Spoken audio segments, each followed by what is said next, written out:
And we're alive. And I don't even know how to start this, guys. But hello, my name is Doug, and I am with my good friends James and James. One known as Puff. That's what we're going to call him, and the other one known as Smith, and that's what we're going to call him. Please, Hello. hello, say hi. Did you say hi? I said hi, yeah. Did you hear me? I hear you now. Okay. Okay, now the reason for this is we're going to talk about James Cameron, who has made significant contributions to cinema for the past, 30 some odd years, correct? Something like that. Yeah. Heck of a long time. Okay, so you guys can click on the first and second links if you want. And, yeah, so everyone should be looking at this picture right here. That's James Cameron, who is 50 some odd years old and has been doing this for a long time.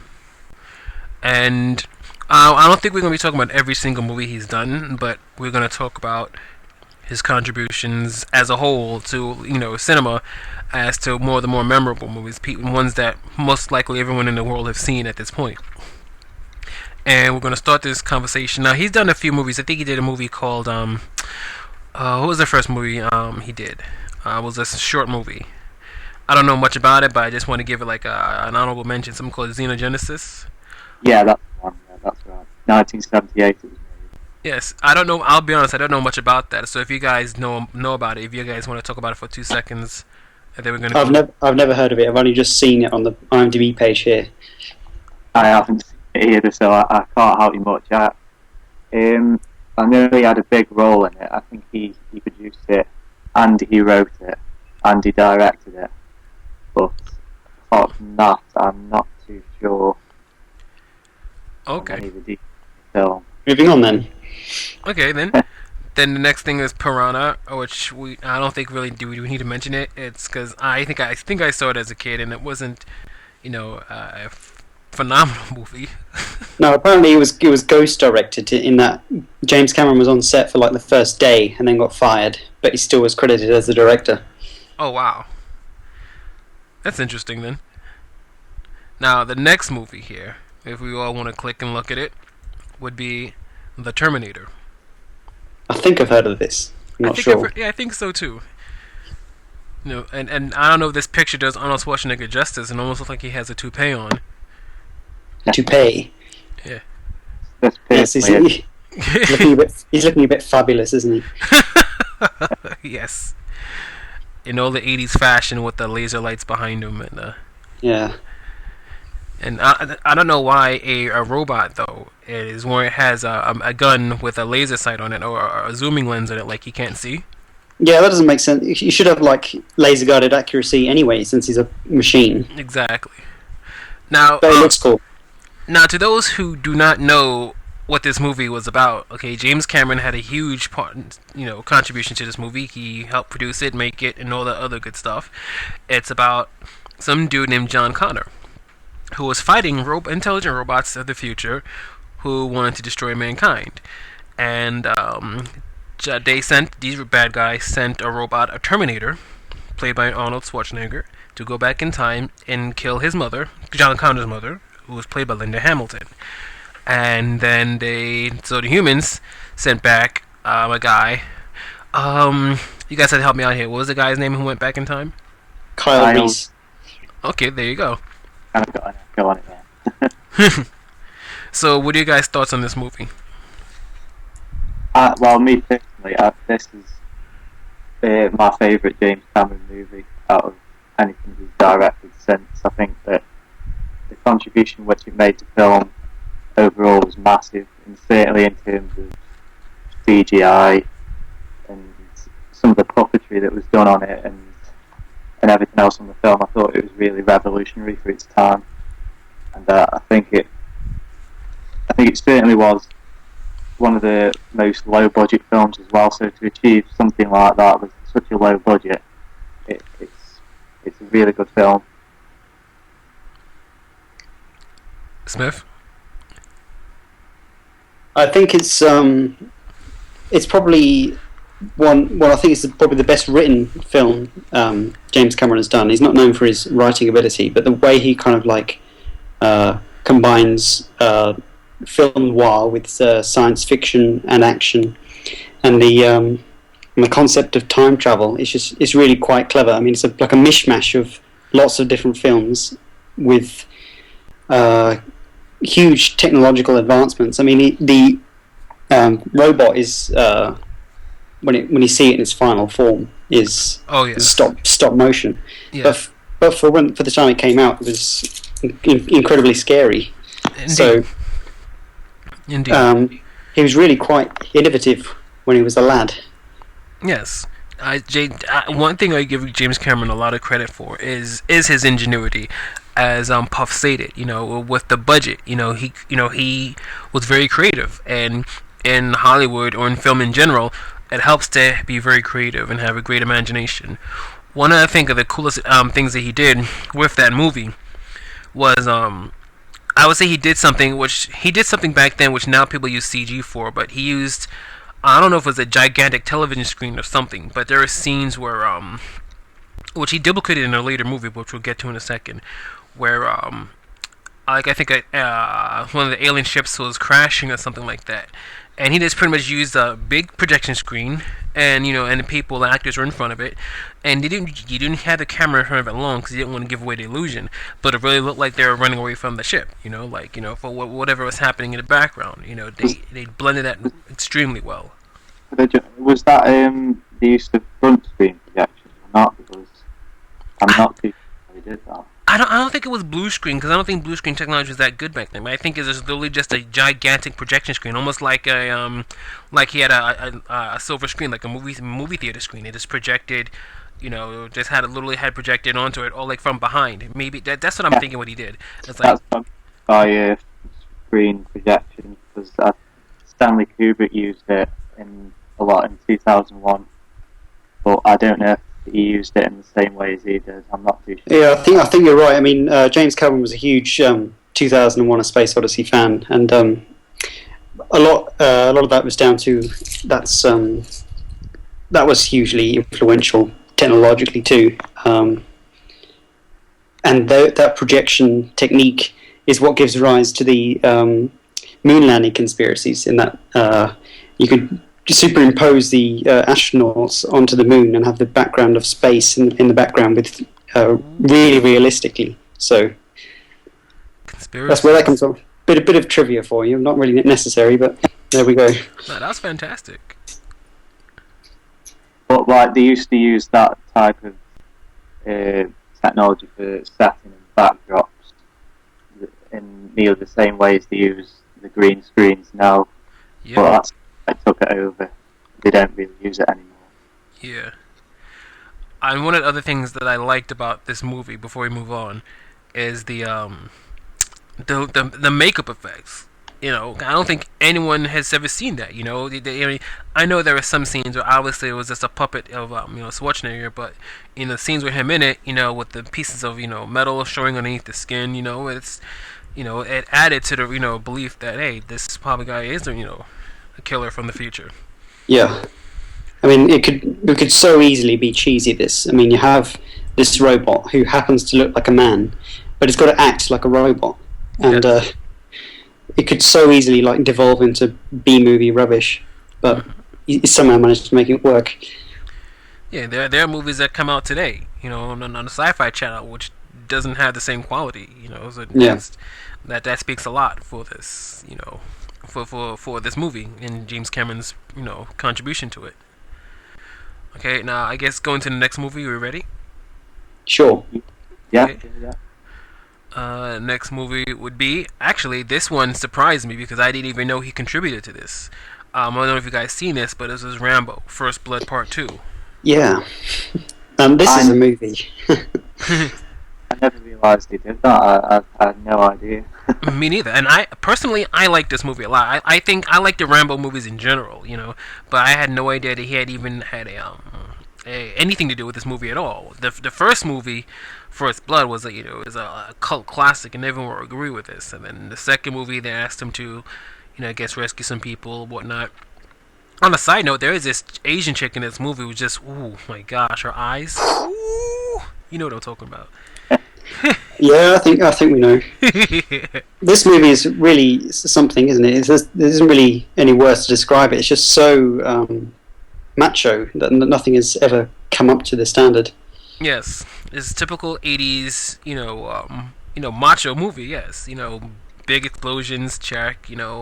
War veteran kicking ass of all the the Vietnamese bad guys, check.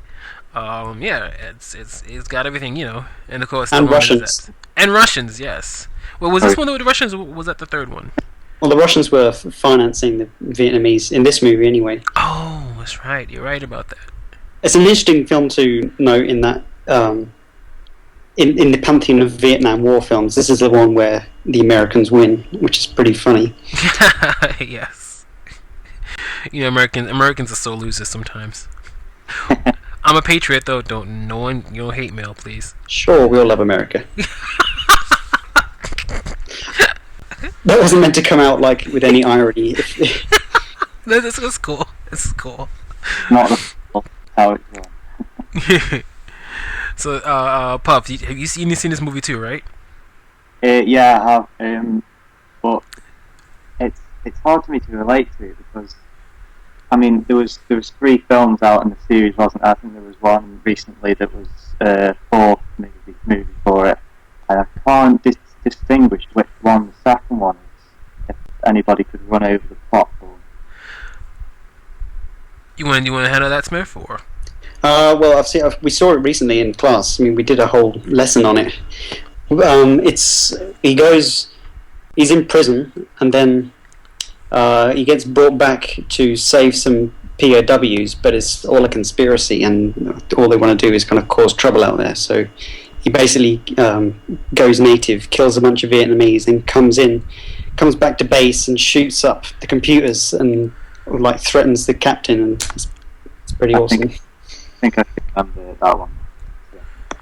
Yeah, it's obviously a typical Rambo film, but one of the things I admire most about Sylvester Stallone is his effort in preparation towards his filmmaking, because I've noticed all the diet regimes and how he's kept his figure over the years, and the way in which he approaches most of his work is quite phenomenal. I mean, with Arnold Schwarzenegger, obviously going back to Terminator and everything, he's let himself go a lot over recently. I just have in that way, really, as an actor. I mean, I know he's not necessarily one of the best actors in Hollywood, but he's certainly, from a physical aspect, he's a real role model. Yeah, he really puts real effort into it, which is something which should be said of a lot more of actors these days. Yes, I agree. And not to mention, just I know it's going on a segue for a moment, but like, whether you like The Expendables or not, again, speak to his versatility, because I think the movie he did before that was Rocky Balboa. He seemed put on so much muscle for that, and then in this, Stallone he's in his 60s, and he looks good for his age. He takes care of himself, and again, he's not the greatest actor, but he's definitely not the worst. He's had some movies that were just like, ugh, but he's had some movies that he finds that are good for him.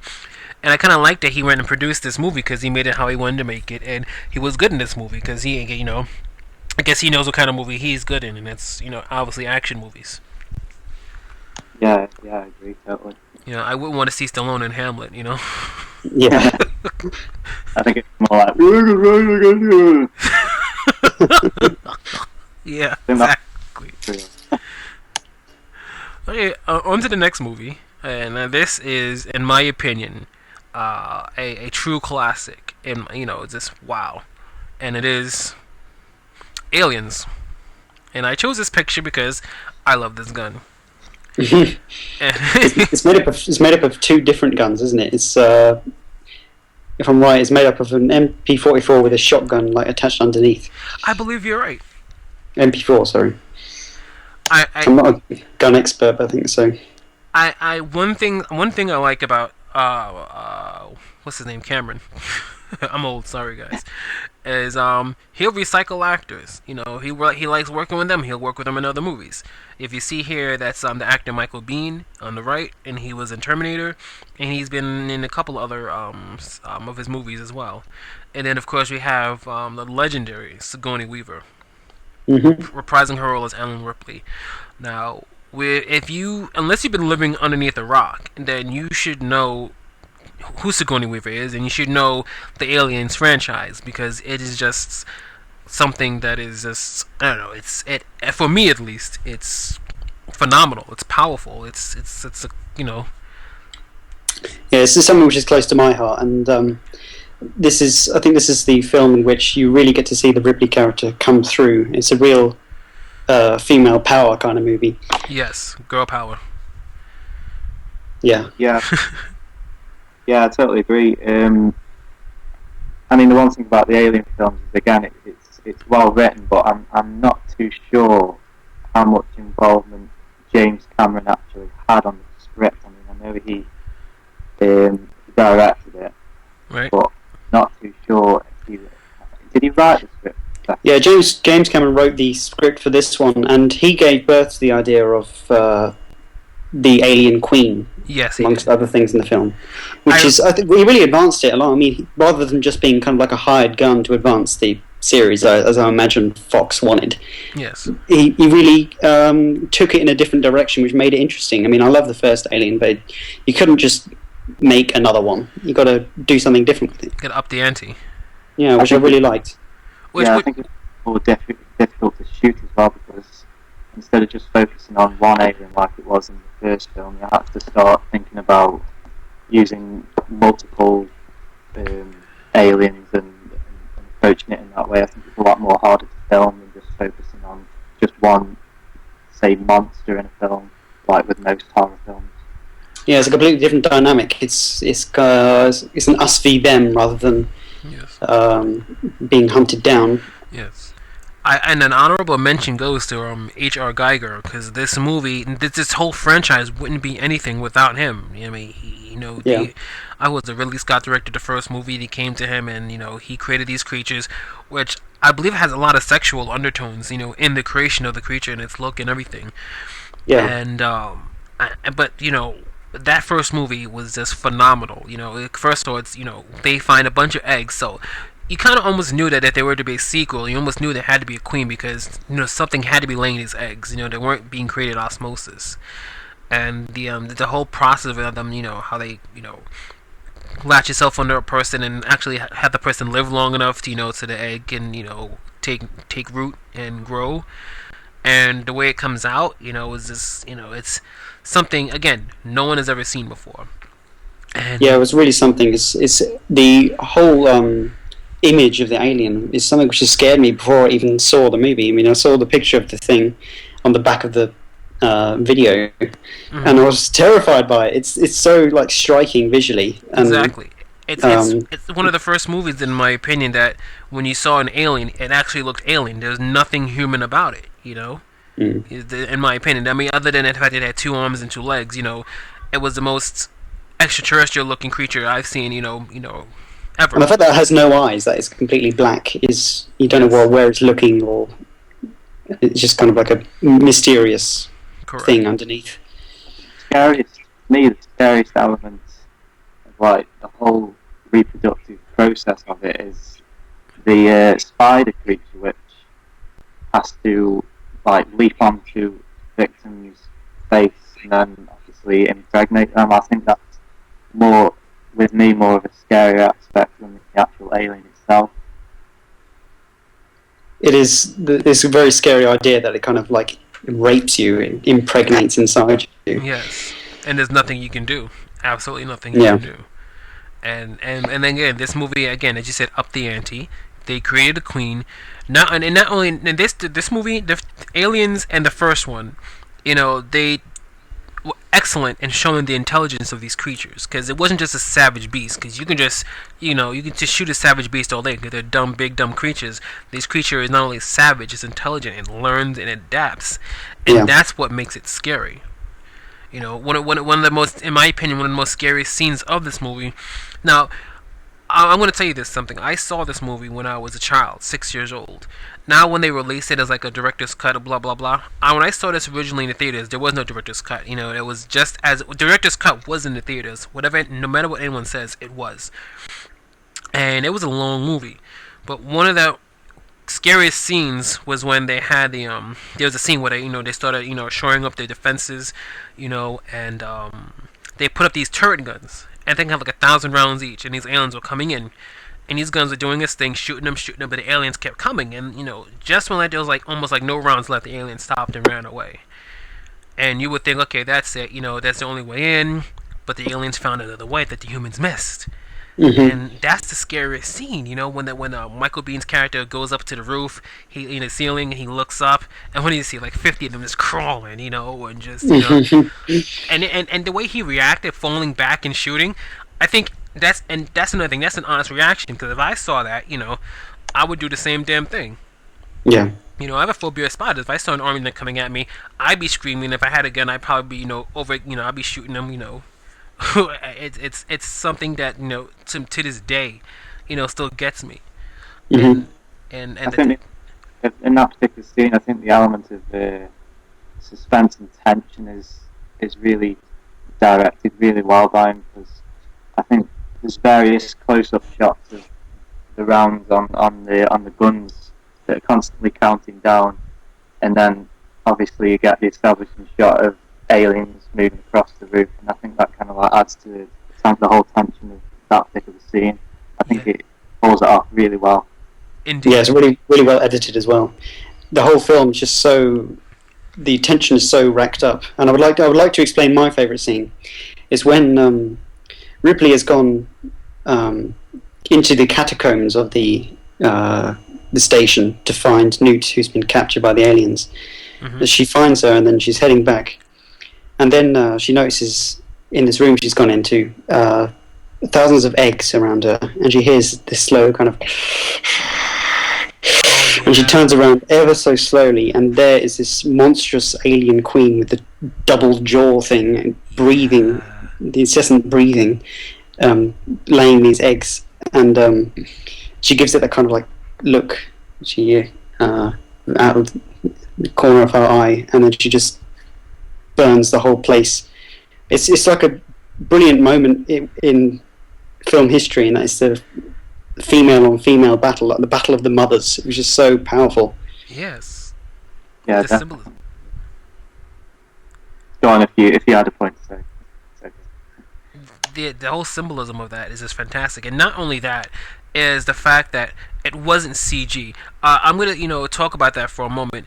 And a lot of days in these movies, they make a lot of CG, and it looks cool, but for the fact that there's just something about having a 20-foot monster that's actually, that they're interacting with directly, that just adds more to the suspense of a movie, because, when you look deep down of it, even when we think about it deep down, we know it's not real, but the fact that, she's actually interacting with it, the monster, and they're fighting and whatnot, she's actually trying to avoid attack by something that's actually physically there. And there's something, and I don't care how good of an actor you are, when you're acting in front of a blue screen and something that's not there, it's just not the same. Yeah, I think you're absolutely right there. Yeah, I think you're right.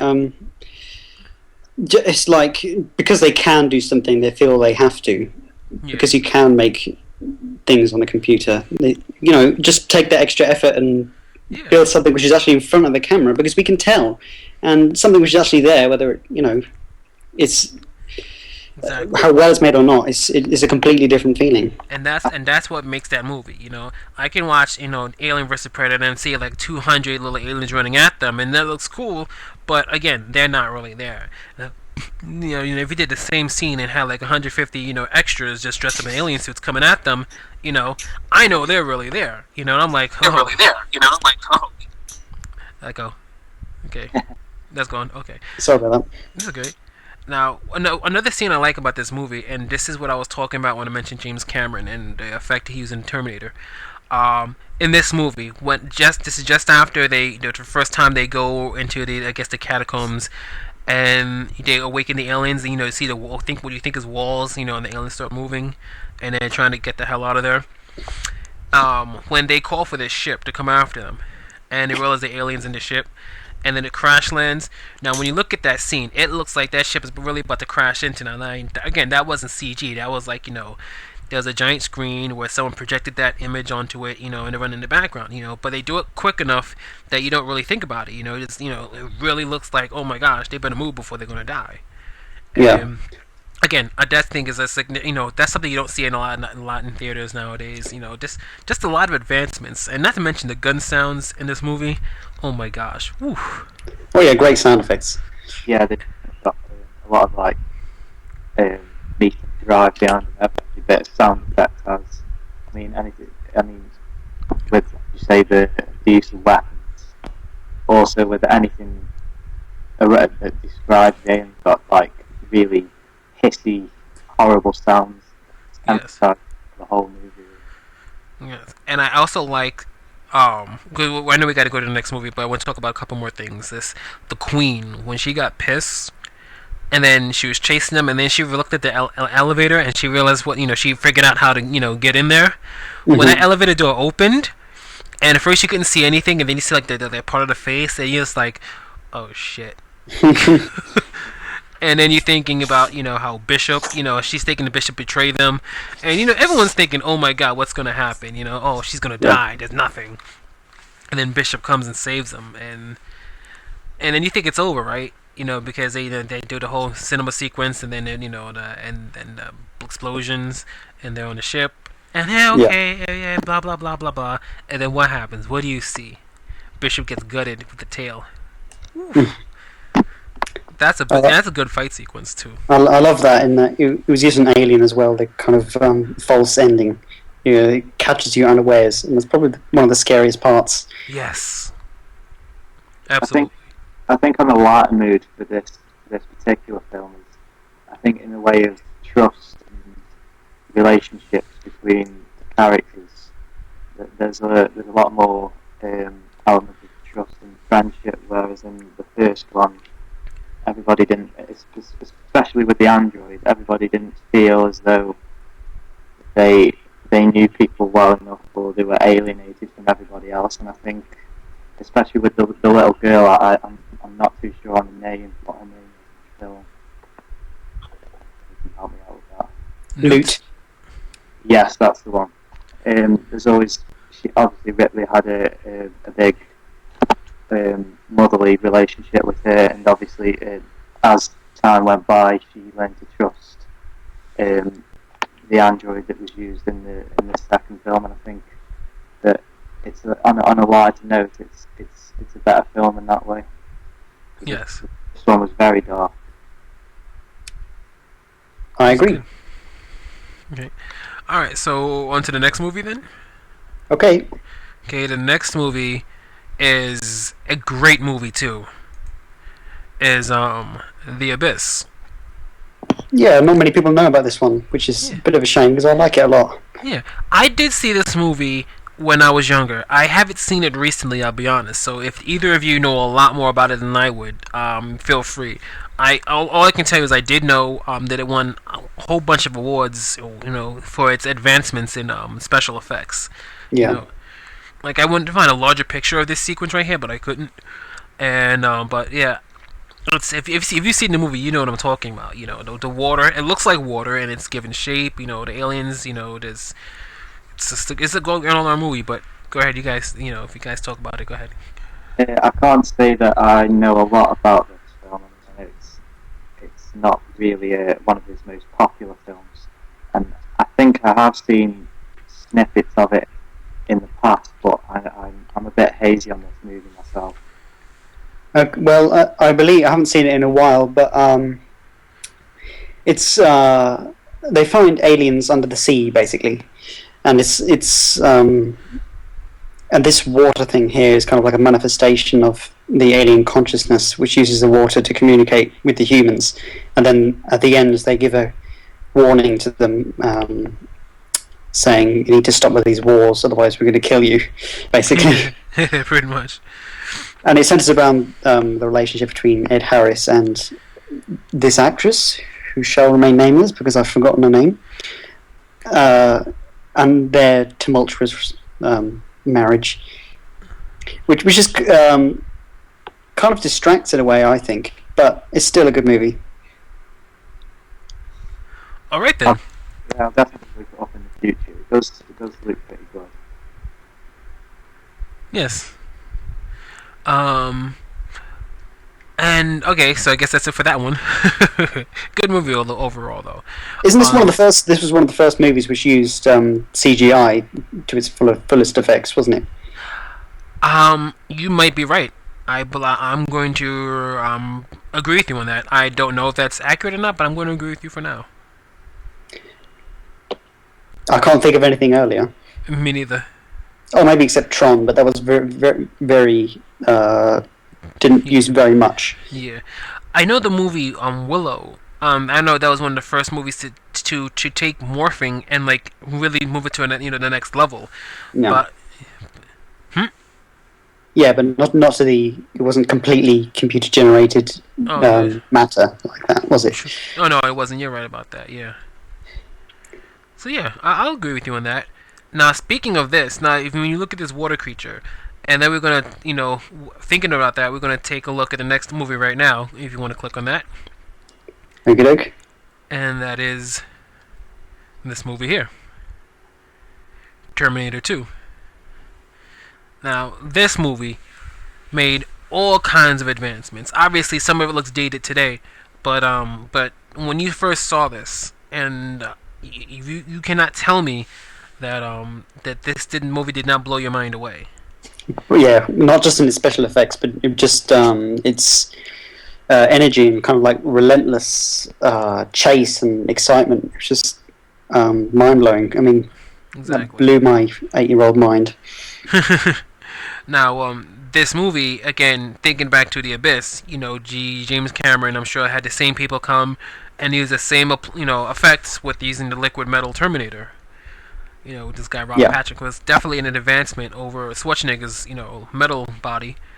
And, it was just, the effects went up, the story went up, everything in this movie was done well. This is an example of someone taking the time to really jump ahead and I'm not jump ahead. What's the word I'm looking for? Just to take the time to do everything right. That's what I should be saying.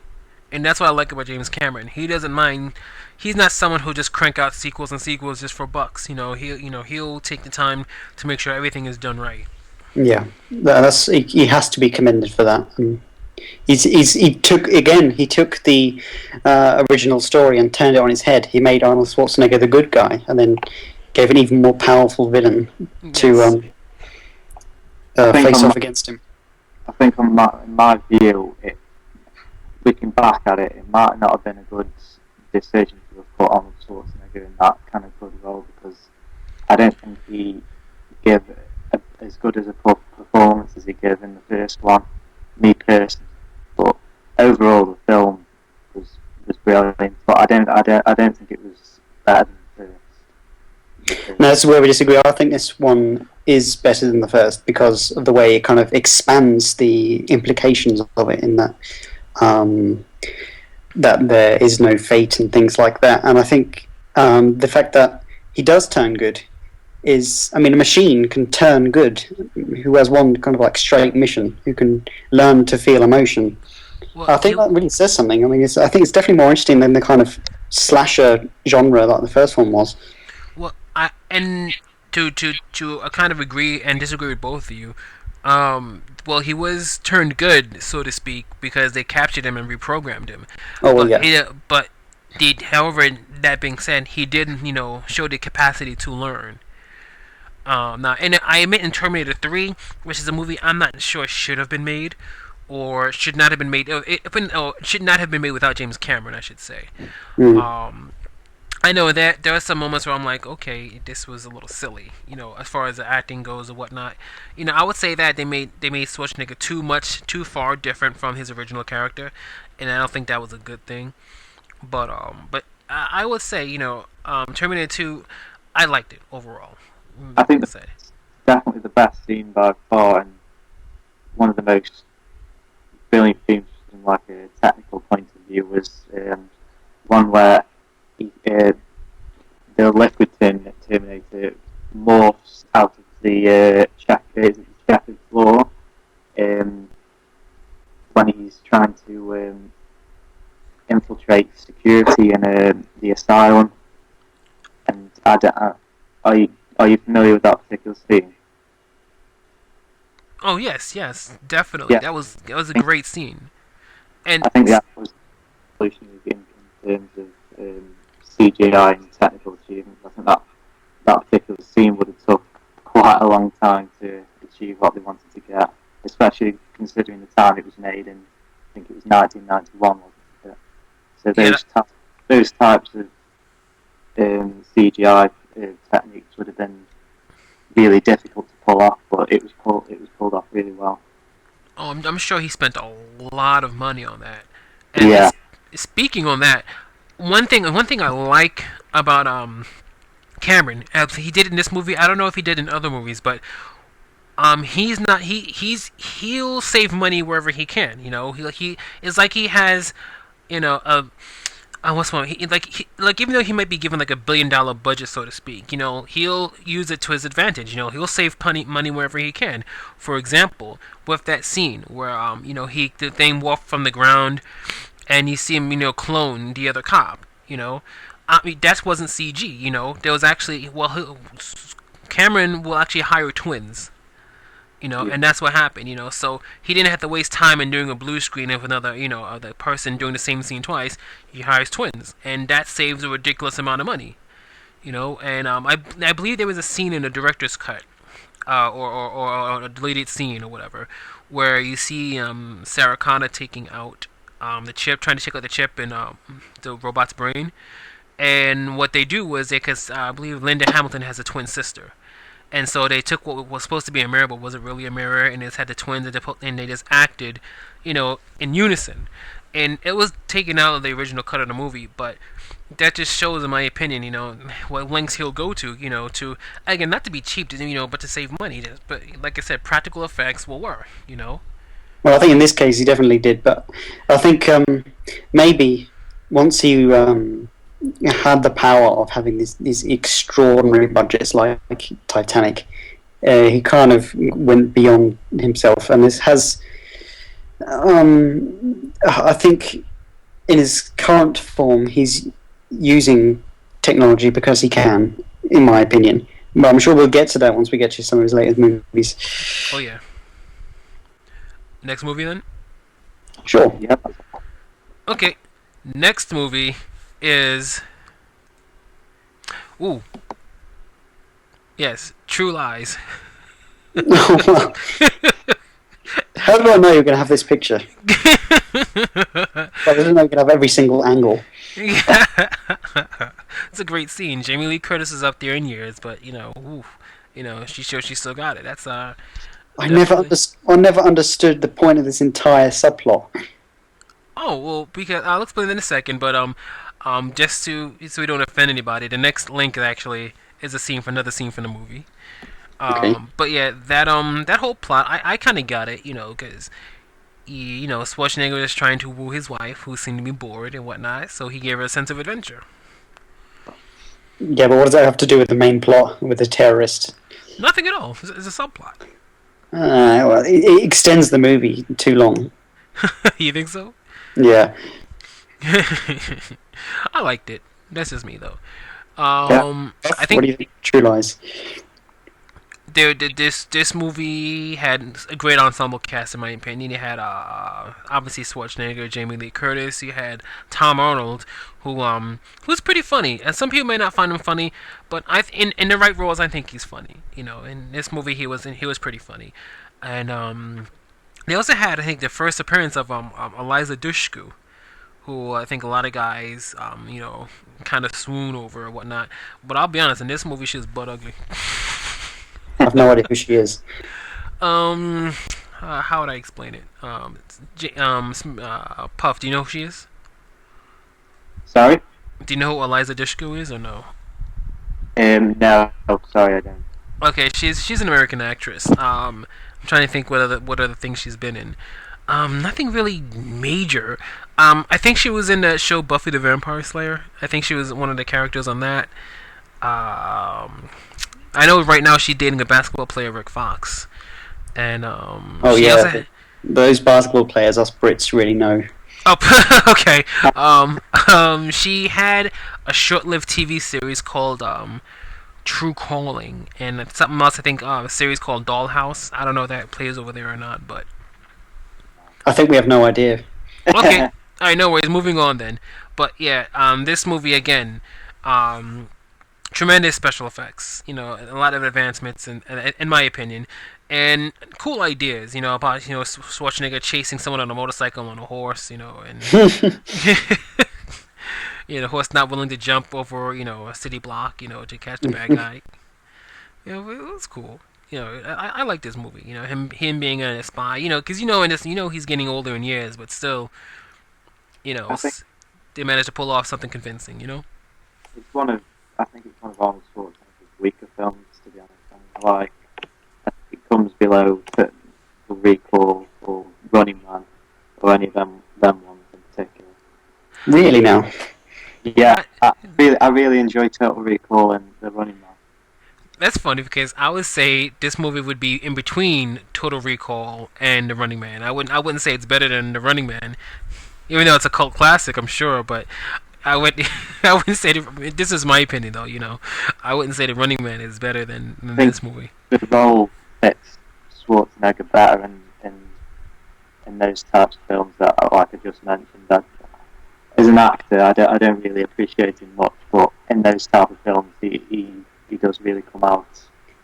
Well, nobody does the kind of like macho guy with the stupid lines better than him. I mean, that's a role somebody has to play, isn't it? Yeah, I hear you. It's going to have a weird choice to have James Cameron direct one of these. I mean, now they're talking about True Lies 2. I don't understand why anybody would want that. I wouldn't expect him to direct a film like that. If they made this, go ahead. I'm sorry. Go ahead. No, it's okay. I was just saying he must have been desperate. Oh yeah. If I mean, they make he's on this, top of the world. He's just made the most successful movie ever at the time, Terminator 2, and then he makes this. I don't understand. yeah, love diversity. I overall like this movie.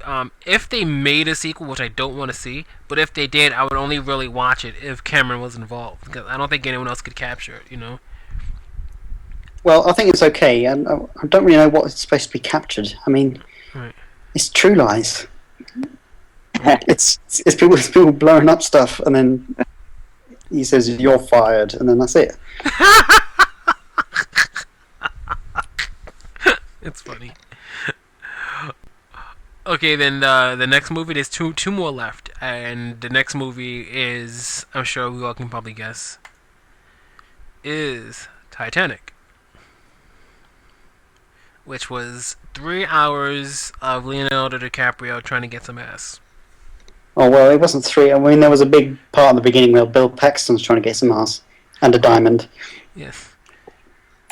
Oh yeah, that's right. Well, yeah. This movie. I don't know if anyone thinks the plot was good or not. I think they needed to come up with something just to, justify you sitting there for 3 hours and then watching the last hour of the ship sinking. It's I watched this film actually. I watched it years and years ago, and I've virtually completely forgotten everything that was in it. Well, I'm kind of a Titanic apologist, actually. I think people expect too much. I mean, I'm not one of these people who say, "Oh, you shouldn't apply highbrow criticism to films like this." I mean, I think even films like this need to be have a good story and something which will hook you in, and not necessarily believable, but not kind of like one-track characters. But I think this film achieves it. I mean, it goes for big, and it matches big. And I think that's what people wanted. Yeah, I'll agree to that. It was interesting how these two, Leonardo DiCaprio and Kate Winslet, are the reason why thousands of people died. But yeah, because you remember that the guy was being a pervert and watching him, and then he looked the last second, like, oh shit, there's an iceberg. Oh right, I didn't realise the implications of that. Right, so it was Leonardo's fault. Yeah, because he couldn't keep it in his pants. I thought the traditional story was that the guy just wanted to basically crack into it and he thought he could do it, but obviously he couldn't. The stamp thing, but Well, yeah, usually those ships of those size can smash through icebergs, but the fact that it scraped past it, peeled away the iron, and then the water could pour in. Yeah, it was sad. I'll admit, I'm gonna limit what I will admit, but yeah, I saw this in the theaters, and I kind of thought it was a little sad, and It is about sad. It's one of yeah, the but saddest events of the last century, isn't it? yeah, I'm not gonna say I cried. I'm not gonna say I didn't cry. I'm just Yeah. not Well, gonna say. okay, we shall make of that what we will. Yeah. I, Yeah. So, but yeah, I thought it was cool. I liked the movie overall. I guess I'll say I liked the movie. I don't know if I'll add it to my DVD collection because I'm more of an action junkie, but Mm. I was entertained overall. And they're re-releasing it next year, aren't they? To tastefully coincide with the actual sinking, the 100th anniversary. And I'm sure the proceeds of that will help him finance Avatar 2 and 3. Yeah, and it's in 3D as well. Oh, okay. Let's see. Well, That's the thing. Well, we're gonna say that when we talk about the next movie. is that the next? That's the next topic, isn't it? There was the big discussion about 3D. I can tell. Yes. there you go, we start. But I will say that the last thing about this movie is, again, this is, in my opinion, this is an example of a movie where it was more focused on probably on the whole effects, the visual effects of this movie than as the plot. Not that the plot was weak, but just the whole looking at the ship crashing, it just it looked believable. Is definitely, again, a lot of money thrown into this. James Cameron knows James Cameron, again, knows how to work the dollar. And Mm-hmm. he works to his advantage. Now, yes, on to the next movie and the last movie in our discussion about James Cameron. Avatar. Not the last Airbender. Not The Last Airbender, no. We're not going to talk about that butcher of film. Oh gosh. Okay, no, I'm going to get started on that, but that should be another discussion. Next discussion should be M. Night, okay? We'll talk about that. I gave up after Signs. I have to admit that. I gave up after Signs. Signs wasn't that bad, but I knew. You can just tell. It's only going to get worse from now on. I just don't understand why he needed to change the story of the series so much, because it was already there. All he had to do was take lines from that series and just had the live actors just duplicate it. He didn't have to do anything, and he butchered it. I'm sorry, he just butchered it. But okay, that's another movie. This movie, I will let you guys talk about it, and then I'll add my piece or whatever. Well, first of all, I'd say, me personally watching it, I switched it off halfway through because, in terms of the narrative and storyline, I have to admit I was really bored with it. And as good as the special effects are and the CGI, again, obviously it's James Cameron, and he's got obviously vast amounts of experience by now of doing that type of stuff, and the way technology's improved. From that point of view, it's a staggeringly brilliant visual movie, but in terms of watching it and putting up with it for that long, I couldn't watch it any further. Now I saw it. In. I've only seen it once all the way through, and it was in 3D, but it was IMAX. So the way it kind of like surrounded me was kind of it really was kind of what's the word, immersive. And I know that sounds totally cheesy and what they want, but it's true. I mean, the visuals are great, and it's a really well designed world. I'll agree. Go on. I No, mean, go ahead. I'm one of the people who thinks that I mean a film cannot just rely on CGI alone. It's got to have. I mean, another point of view was the actors. I didn't really find that the actors played the part well, really, and I thought that's what let down the film a lot was the narrative, the plots, and yeah, it somehow wasn't as deep as something like. I mean, Terminator came directly from James Cameron's brain, and the whole Terminator series is deep. I mean, it makes you think about these deep questions like, is there fate, and how is time travel possible, and the whole basically the meaning of life, essentially. But this, about as deep as it goes, is was the war in Iraq a good idea? And I think that's not very interesting when it's so kind of like on the nose. I think some people had an issue with this movie because of the fact that it seemed to be just a retelling, or a futuristic retelling of the story of James Smith and Pocahontas. Where the white man comes, the European come, and they look, new people. Let's impose our will upon them. And then, Yeah. and you know what? I'm gonna say that was probably intentional. And for the fact Yeah, that of course. I'm sure he intentionally did that to draw on parallels, because it's like saying, look, mankind's in the future. Oh look, we found an alien world and we see them as beneath us, and look, we have not learned our lesson from the past. We're going to impose our will on another people, and lo and behold, these are people that we can't easily dominate as we did other people. And it's kind of reminding us of what our past was like, and it's kind of reminding us, hey, we're not the biggest fish in the sea. And especially, and I kind of thought it was symbolic of how how he managed to get the whole planet pretty much to fight on their side. And as powerful as man is, we can't fight a whole planet. I know some people might not like the whole plot, but I thought that was interesting. Just to see how they would tell it, how they would tell such a classic story, or such a familiar story, I should say. Yeah, I think that's what really put me off watching it. It's been done for that many times, and I just thought it got a bit weary. Because I really enjoy James Cameron films, but the visual effects he gives everything, the way he directs the film, he needs to go. I think, me personally, he needs to go back to writing scripts how he used to do, and not necessarily just go full on into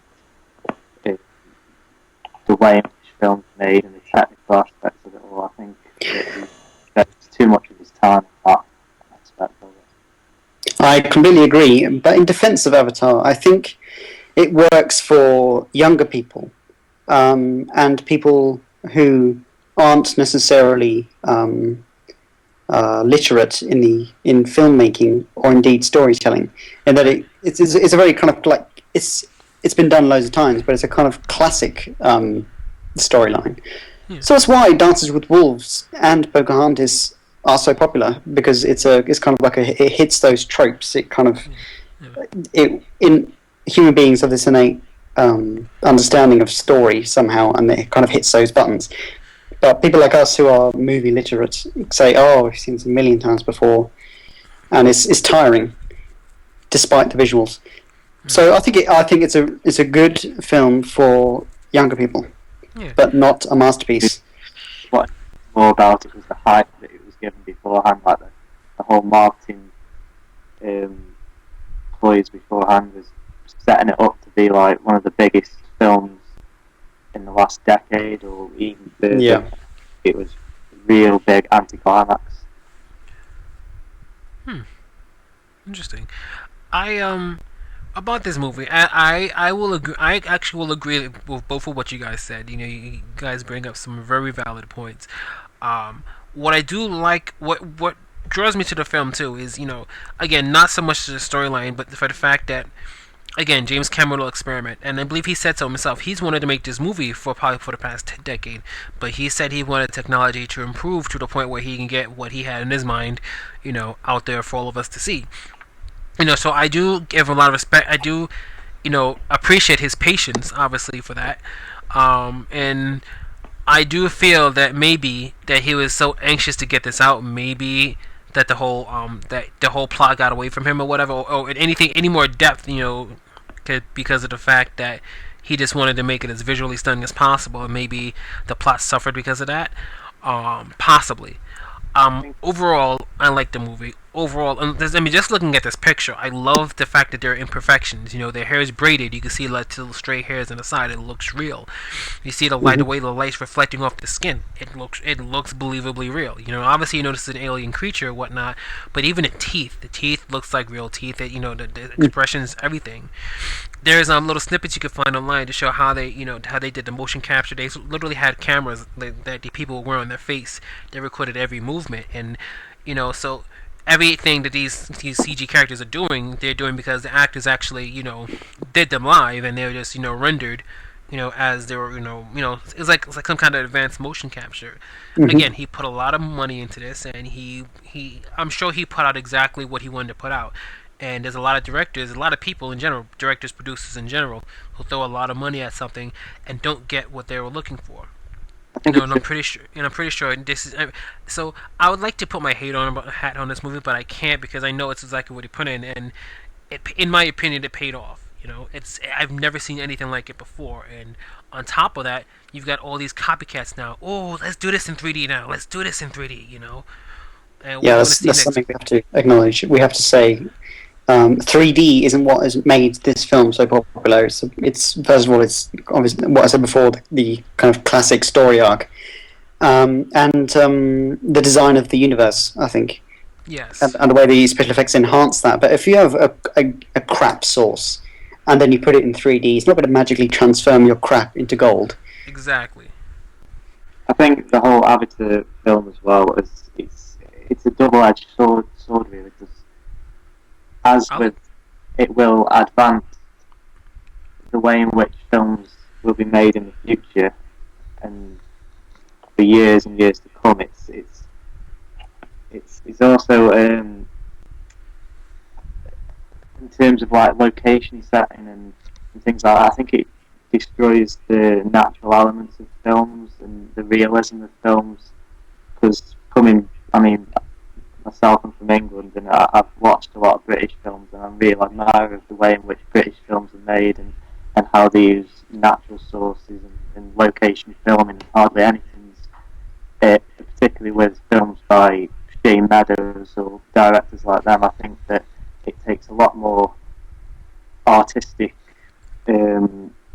talent to film films like that than just get a massive crew of people to do a lot of technical work on a film and then come out with a brilliant outcome. I think it's, from a director's point of view, a lot more artistic to it. Yes, I get the feeling that the Avatar was created by a team of people, as in it was every inch of it was constructed to make mass entertainment rather than a singular artist's piece of art, like a painting or something like that. Where definitely you see with some filmmakers that they're definitely the artist of the project, and James Cameron as the artist doesn't appear in Avatar. Yeah, I totally agree with that. Yeah. Well said. Very well said. Is that us done? Huh? Is that us done? Are we done? I will. I don't know if there's any final thoughts, but